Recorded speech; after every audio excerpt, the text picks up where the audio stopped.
Disclaimer: views and suggestions expressed in this vlog are of creator's own based on his banking experiences. It is only a suggestion being offered. To follow or not following the same is viewer's personal choice. Hi, welcome to JCpedia informative vlog today. Hope you would have seen my travel vlog released last week. If not, please go to the playlist and select Dispiti 2024 videos and enjoy viewing. Last week, I received a WhatsApp video on somebody getting scammed by booking a fake hotel stay through online, where fraudsters try to divert the attention of the person while he was being charged 4,800 rupees and ultimately forced him to pay 4,80,000 rupees on his card. Then somebody said, as a banker and as a YouTuber, why don't I share some tips on safe banking? Yes, I'm a banker, yes, 39 years old banking. I worked in 3 different banks, started from my career as in Bank of Madura, worked for about 14 years, then moved to HDFC Bank, then subsequently last around 15 years, almost 16 years in Kotak Mahindra Bank.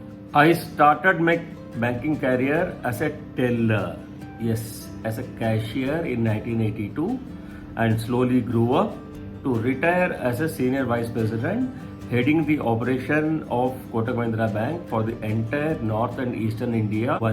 Along with that, I also held the portfolio of taking the Pan-India head of the Pan-India unit of all the deliverables part. Deliverables in the sense, whatever the checkbooks or the debit card or the credit cards or the pins or whatever the items which come from the bank to your side, your home, were all under my team. So I had my teams at, of course, Noida was the center where I was sitting. We had our teams at Calcutta, Bangalore was the another bigger unit, Bombay, then of course Delhi, and we had various subordinates who worked for us also. I was also one of the jury members of the panel for redressal of disputes for the banks. RBI has a unit called PRD, which is each banks will have some disputes with other banks. So I was one of the jury members, and it's by turn. So during my term in Delhi, I was also one of the jury members for 2 years in RBI. The last 28 years were in basically on operation and technology field, not on business development, and basically it's on controls and operation and other fields only. To begin with, let's understand the difference between a debit card and a credit card. I'm sure you would have that understanding. Let me give a simple example. Following suggestion is for a normal savings account holder and not for a current account holder. Please note. And normally current account holders do high transactions in a current account. Normally savings account holders do lesser transactions in the savings account. Debit cards allow you to spend money by drawing on funds you have deposited at the bank. That means whatever amount is there in your account, you withdraw through a debit card. Whereas credit cards allow you to borrow money from the card issuer up to a certain limit to purchase items or withdraw cash. You probably have at least one credit card and one debit card in your wallet, or maybe more than one. Yes. Some utilize the credit card billing and payment cycle to their advantage and make maximum use of it as well. The credit card billing cycle and the days normally takes up to 45 days. Some take advantage of that. One has to be very smart to utilize that. Okay. To begin with, let's start with ATM cash withdrawal.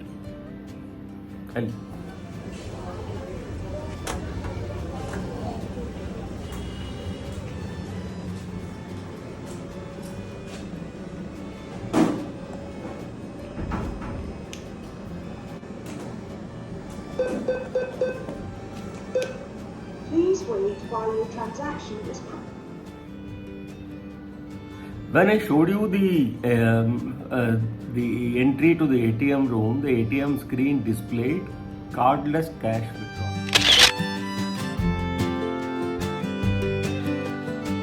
Did you ever have that experience of withdrawing cash through ATM machine without your card in your hand? Yes, that is an important thing for which I'll give a separate vlog for that. So I will not mix that in this vlog.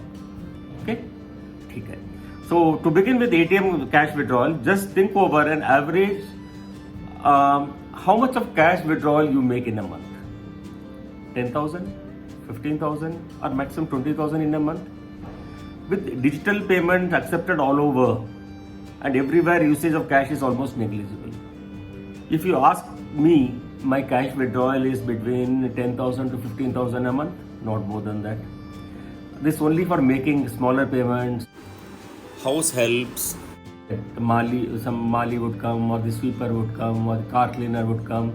So I'll have to pay smaller amounts to them. So I pay cash to them. So that's then the person who comes for cleaning and all. So it's around 10 to 15,000 a month. When you open an account with the bank will say, sir, your ATM daily cash withdrawal limit is 50,000, 1 lakh, 1,50,000. They will show a big paper boldly written, you can withdraw up to 1,50,000 cash per day. But why? Why should you need that cash? Unless you are a business magnate. While you may proudly flaunt your card stating I have a withdrawal limit of say 1 lakh per day, but actually how many times you would have used it? If your PIN is compromised or your card is lost, and that means you are carrying a grave risk in your pocket. Anybody can access that card, and suppose if your PIN is compromised, they can withdraw cash immediately. So what I have done is, since I said I worked in 3 different banks, by virtue of working in 3 different banks, ICICI Bank, that is Bank of Madras, subsequently was taken over by ICICI Bank. I left Bank of Madras even before it was taken over by ICICI Bank. Bank of Madras, then ICICI Bank, that became ICICI, HDFC and Kotak. I have 3 different accounts, 3 savings accounts, so 3 debit cards. So what I have done is, one of these accounts, the ATM I blocked. I don't use it. So similarly, in Kotak and HDFC ATM, just for example I am saying, I have restricted my ATM cash withdrawal to not more than 10,000 or 20,000 per transaction.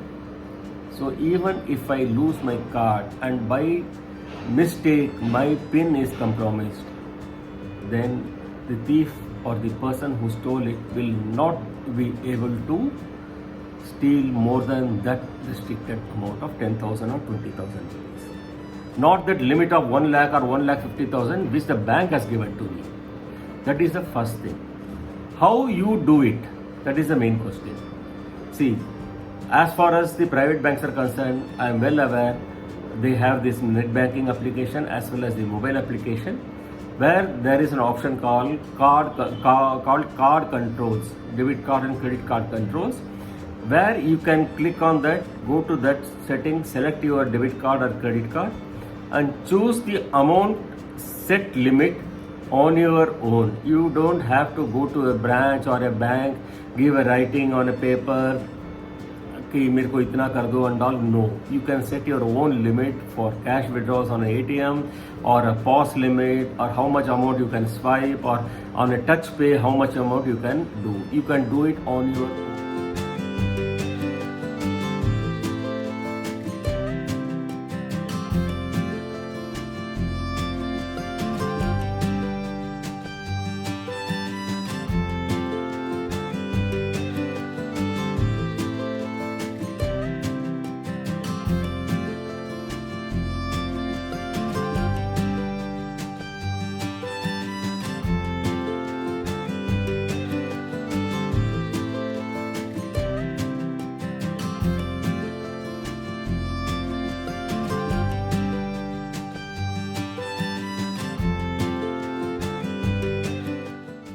I am not too sure about any of the nationalized banks. I am sure they should also have that facility. I don't have any account with any of the nationalized banks so far. In my 63 years of life, I never opened any account with nationalized bank. I don't know why. Always I have been working in a private bank and all my accounts are in a private bank only. So I am happy with the private banks. So I am not saying anything against the nationalized banks. Of course, they are also coming out well with their new systems and processes. I am sure they should also have that. In case if you check if you have an account with nationalized bank and their net banking or mobile app does not contain this, you may very well call up their call center or go to a branch and give a request for setting up a ATM cash withdrawal limit. This can be modified anytime you want. It's not that every time you have to go and request. So mobile app is a very easy thing to do, DIY, do it yourself. Similarly, you can set up your own lesser payment through touch and swipe as well, which I have already tell. Whenever you want to transact for a higher amount, again, credit card. How many transactions normally people do in a month? 1, 2, 3, maximum 5, 6. And how many times it has crossed 25,000 or 50,000? Just think for the last 6 months, how many times you have transacted for more than this much number of amount, this much number of minutes, this much number of amount, this much value. So set a limit. In case if you want to buy a high iPhone लेना है 1,50,000 का, you can very well go and set your limit to 2 lakhs. iPhone swipe हो जाएगा. Then you can come back to your limit of 10,000 or 50,000, whatever it is. You may enable or disable it as and when you want to do. Similarly, I would rather suggest please disable your international transactions right now. If you are in India, even in case your card is compromised, your bank's data gets leaked, somebody has stolen your bank's data, and somebody is sitting in Nigeria or Kazakhstan or Uzbekistan or wherever is trying to use your card and PIN, will not be able to use it because your international transaction is blocked. Believe me. Same thing applies for credit card. Instead of debit card mechanism, you will have to select a credit card mechanism. Here I would suggest don't ever go for a cash withdrawal in a credit card unless it is absolutely urgent. Credit card में cash withdraw करना एक मैं कहूँगा पाप है. Almost 36% interest you pay because it's hefty charges and interest. I'm a banker, I know. Banks actually pounce on those customers who delay payment in credit card payments and who withdraw cash through credit cards. They like those customers only. I know this. Would also suggest block the cash transactions through ATM. By mistake also, because the debit card and a credit card, they look like same. In case you use your credit card instead of a debit card and go to ATM and cash withdraw, it will not work. Block it. As I said, the same debit card and credit card, the blockage, the setting the limit is same. Finally, whenever any transaction is done on your card, an SMS received from the bank, and it would also state for any dispute. I will also share the screenshot of an SMS received at my end, couple of SMS. SMS received from Kotak Bank, ICICI Bank, and HDFC Bank, shared for your reference. Please don't ignore such SMS. Where it says for any dispute, please call this number, so and so number, or click here in case of any. If not done by you, please click here. Please don't ignore any SMS which is coming from the bank, even if it is for a 1 rupee.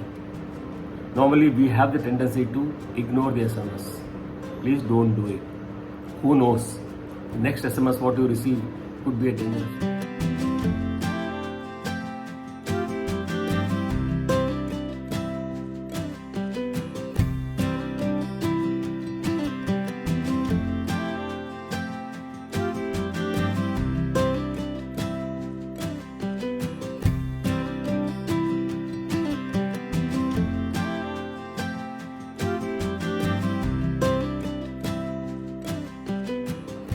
So these were some of the suggestions from my end for a safer usage of a debit and credit card. Hope this would have been helpful to you as well. I am sure you can share this information with many of your friends and other relatives as well. Please do subscribe to my channel JCpedia, informative vlogs as well, not only travel vlogs. And please do like and share and subscribe also. Thank you very much for watching this, taking your time off. Thank you very much once again.